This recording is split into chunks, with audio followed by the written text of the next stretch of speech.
Of medicine में आज हम पढ़ेंगे सेकंड प्रिस्क्रिप्शन।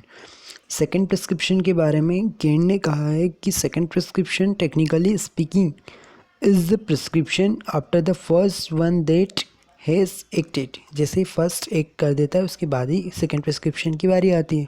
तो यहाँ पे ये लिखा हुआ है कि सेकंड प्रिस्क्रिप्शन का क्वेश्चन अपने दिमाग में कब आता है, जब अपन फर्स्ट प्रिस्क्रिप्शन किसी को एडमिनिस्टर कर देते, किसी को फर्स्ट प्रिस्क्रिप्शन देंगे, उसी के बाद सेकंड प्रिस्क्रिप्शन का सवाल उठेगा। तो सफिशिएंट टाइम टू एक फ़र्स्ट प्रिस्क्रिप्शन दिया, उसके बाद टाइम लगेगा उसको एक्ट करने में, उसकी एक्शन को एग्जॉस्ट होने में टाइम लगेगा। तो अपन को सेकंड प्रिस्क्रिप्शन देने से पहले, बनाने से पहले अच्छे से उसको अंडरस्टैंड कर लेना है, समझ लेना है कि फर्स्ट प्रिस्क्रिप्शन जो है उसको अच्छे से समझना है, इंस्पेक्शन करना है, सारे सिम्टम को अच्छे से देखना है, ये मैंडेटरी होता है। हर्बर्ट रॉबर्ट ने कहा है कि जैसे ही हम सिमिलिमम मेडिसिन देते हैं तो अपन को क्या रिएक्शन देखने को मिलती है, डिज़ायर्ड रिएक्शन देखने को मिलती है। तो देयर में and probably will come a time, कुछ हमारे पास टाइम बचता है जिस दौरान फिजिशियन को क्या करना चाहिए, सिम्टम्स को एक बार फिर से उसको चेक करना चाहिए, पूरी पिक्चर जो है उसको फिर से देखना चाहिए। सेकंड प्रिस्क्रिप्शन देने, फर्स्ट प्रिस्क्रिप्शन दिया उसके बाद सेकंड प्रिस्क्रिप्शन देने तक जो बीच में टाइम पीरियड रहता है उसमें अच्छे से सिम्टम को इंस्पेक्शन करना चाहिए, साथ में उनको चेक करना चाहिए, टोटल जो पिक्चर है सिम्टम्स की उसको एक बार फिर से वंस मोर देखना चाहिए। अब यहाँ पे सेकंड प्रिस्क्रिप्शन के टाइप्स हम देखेंगे तो सेकंड प्रिस्क्रिप्शन जो है वो 6 टाइप के होते हैं। मतलब कि इसमें क्या क्या चीज़ें रहेंगी, रिपीटेशन कर सकते हैं रेमेडी का, ठीक है, फर्स्ट रेमेडी जो दी है उसी का रिपीटेशन कर सकते हैं, एंटीडोट कर सकते हैं, या फर्स्ट रेमेडी को चेंज कर सकते हैं, फर्स्ट रेमेडी की कॉम्प्लीमेंट्री दे सकते हैं, कोग्नेट जो कि क्लोजली रिलेटेड है वो दे सकते हैं, या टोटल प्लान ऑफ ट्रीटमेंट को ही चेंज कर देंगे। तो सबसे पहले हम देखेंगे repetition of the first remedy. इसमें भी 2 कंडीशन देखने को मिलेगी, reappearance of same old symptom, और दूसरा पॉइंट है when the case comes to a standstill, मतलब कि जैसा था वैसा ही स्टैंड स्टिल है। तो रिअपेरेंस ऑफ ओल्ड सिम्टम, पुराने सिम्टम क्या हो गए, रीअपेयर हो गए, वापस आ गए। तो जब भी कोई सिचुएबल होम्योपैथिक मेडिसिन दी जाती है तो सिम्टम जो है वो डिसअपियर हो जाते हैं और पेशेंट जो है वो इम्प्रूव हो जाता है। बट कुछ समय के पश्चात क्या होता है, कुछ दिन या कुछ महीने के बाद ओल्ड सिम्टम रीअपियर हो जाते हैं। तो फिर is duration of time taken of reappearance of symptom, कुछ टाइम भी लगता है इसको रीअपेयर होने में। तो इंडिविजुअल टू इंडिविजुअल ही वेरी करता है, नेचर ऑफ मेडिसिन पे डिपेंड करेगा। तो ऐसी कंडीशन में फिजिशियन जो है उसको क्या करना चाहिए, इंटरप्रेट करना चाहिए that the first prescription was the right one, the case will under control and curable, मतलब केस क्यूरेबल है, पुराने सिम्टम रिअपेयर हो गए, मतलब कि केस क्यूरेबल है, केस जो है वो राइट दिशा में जा रहा है।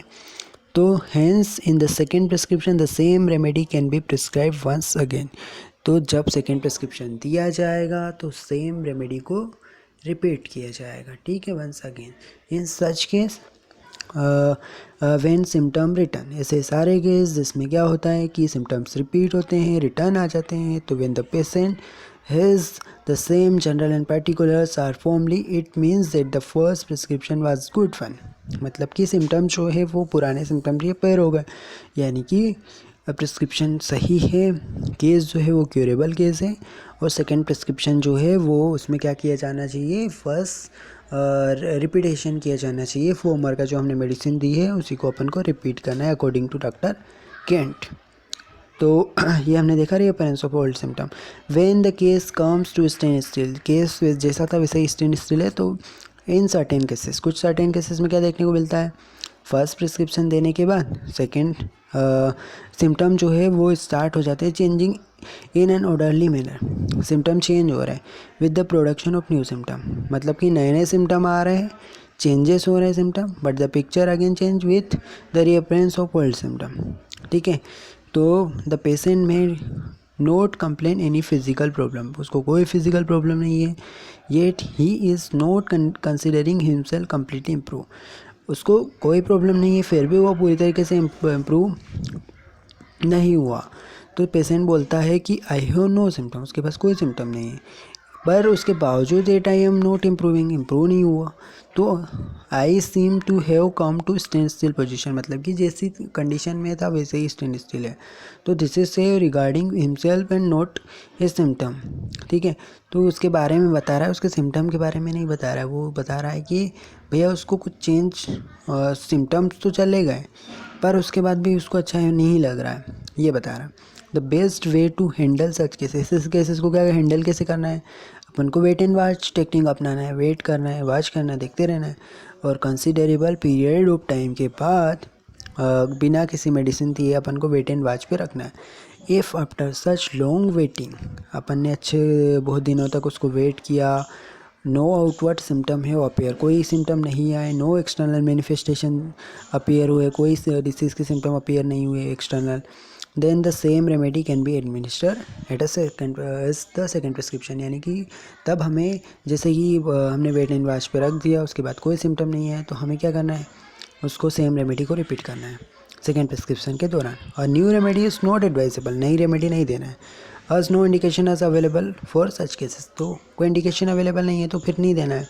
According to 6th edition of Organon of medicine, homeopathic physician can repeat the same medicine in if the case demand, अगर केस डिमांड करते हैं तभी रिपीट करना है, ठीक है।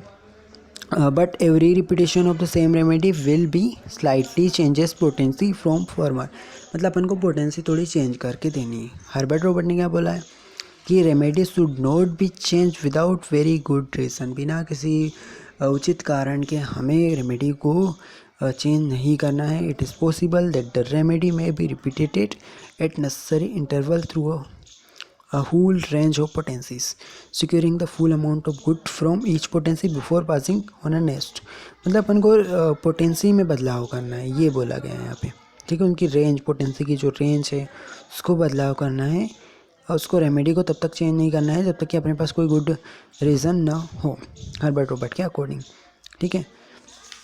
देन इसके बाद आता है antidote to the first remedy, मतलब अपन को क्या करना है कि यहाँ पे ये बोला गया है कि नए सिम्टम जब अपीयर होते हैं आफ्टर द फर्स्ट प्रिस्क्रिप्शन दिया, उसके बाद नए सिम्टम आ रहे हैं, तो ये क्या इंडिकेट करता है, ये इंडिकेट करता है कि रेमेडी जो है वो परफेक्टली होम्योपैथिक नहीं है, not perfectly homeopathic to the case, सही नहीं है।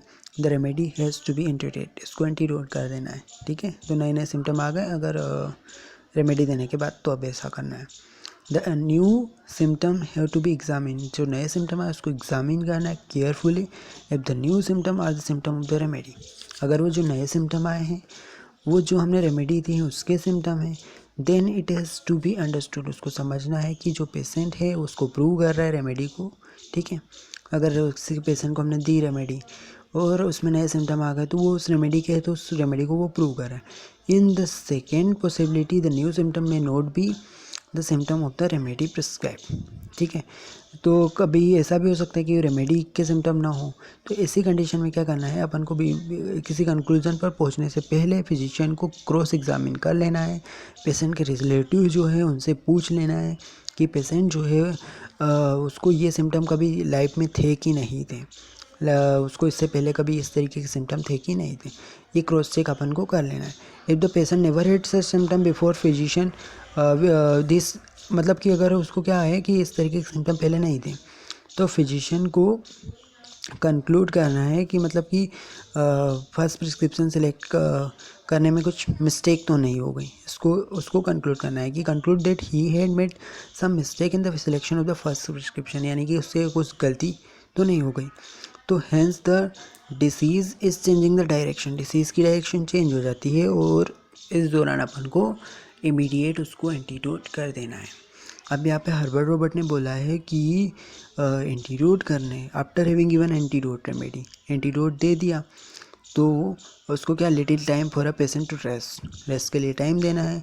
We should study the case again, फिर से उसको केस को स्टडी करना है शुरुआत से।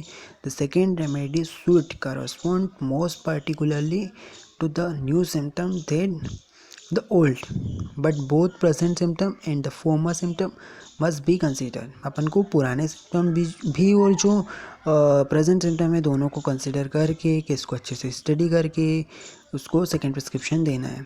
If we do our work carefully, अगर अपन ने अच्छे से केयरफुली वर्क किया, this second prescription will cause the new symptom to disappear and it will probably remove the old symptom as well। मतलब कि पुराने सिम्टम भी हटा देगा, प्रेजेंट कंप्लेंट भी हटा देगा, ठीक है, अगर अपना सही सेकेंड प्रिस्क्रिप्शन जो है सही होगा तो, ठीक है, अगर अपन ने सही से केयरफुली वर्क किया तो इस तरीके का देखने को मिलेगा। देन इसके बाद आता है change of the first remedy. तो फर्स्ट प्रिस्क्रिप्शन अपन ने दे दिया, ठीक है, उसके बाद अपन को न्यू सिम्टम अब देखने को मिले, पूरा ओरिजिनल सिम्टम जो है वो चेंज होगा, न्यू सिम्टम देखने को मिले, तो change of the remedy has to be tough off, कठिन हो जाता है ये। तो this symptom of the patient never had, उसको इस ऐसे सिम्टम लाइफ में कभी थे भी नहीं, इस तरीके के नए सिम्टम आ गए, तो symptom picture is strongly demand a new remedy. तो ऐसे केसेस में नई रेमेडी की डिमांड होती। मतलब कि क्या हुआ कि फर्स्ट प्रिस्क्रिप्शन दिया, उसके बाद नए सिम्टम आ गए, तो भैया अपन को, और जो उसको लाइफ में कभी नहीं थे, तो उस दौरान अपन को रेमेडी जो है वो चेंज करना पड़ेगी। इन सम इंस्टेंट, कुछ इंस्टेंट ऐसे होते हैं कि जो सिम्टम है उसमें क्या होता है कि may have been change after the first prescription, first prescription के बाद सिम्टम चेंज हो जाते हैं, बट पेशेंट में कोई नॉट इम्प्रूव टोटली, ठीक है, वेटिंग लंबे समय तक हम वेट करते हैं, उसके बाद भी उसमें कोई हमने चेंज देखने को मिले, लेकिन उस वेट करने के बावजूद कोई चेंज नहीं, उसमें कोई परिवर्तन नहीं देखने को मिला, कोई इम्प्रूवमेंट नहीं आया, तो क्या करना है, this sometime leave the physician in a confuse state, physician तो कन्फ्यूज़ हो जाएगा इसी अवस्था में। तो हर्बर्ट रॉबर्ट इसके बारे में क्या कहते हैं कि when you are in doubt wait, तो it is a golden rule that never change the remedy unless the same remedy is tested and given one or more dose of various potencies and without any effect। मतलब कि अपन को क्या करना है कि इसने ये बोला है कि डाउट में रहते तो अपन को वेट करना चाहिए, ठीक है, चेंज नहीं करना चाहिए अचानक से रेमेडी को। मतलब कि जब तक कि अपन ने उस रेमेडी की पोटेंसी चेंज करके टेस्ट नहीं किया तब तक अपन को रेमेडी चेंज नहीं करना है हर्बर्ट रॉबर्ट के अकॉर्डिंग। When the previous remedy has totally fail, पहली रेमेडी अगर फेल हो चुकी है to do any good to the patient, it in all potency change of the remedy can be tote off. मतलब कि अपन को क्या करना चाहिए कि प्रीवियस रेमेडी फेल हो चुकी है, कोई गुड रिजल्ट नहीं देखने को मिले, उसकी पोटेंसी सारी दे दी हमने, पोटेंसी चेंज करके भी देख लिया, तो हमें रेमेडी को ही चेंज कर देना चाहिए।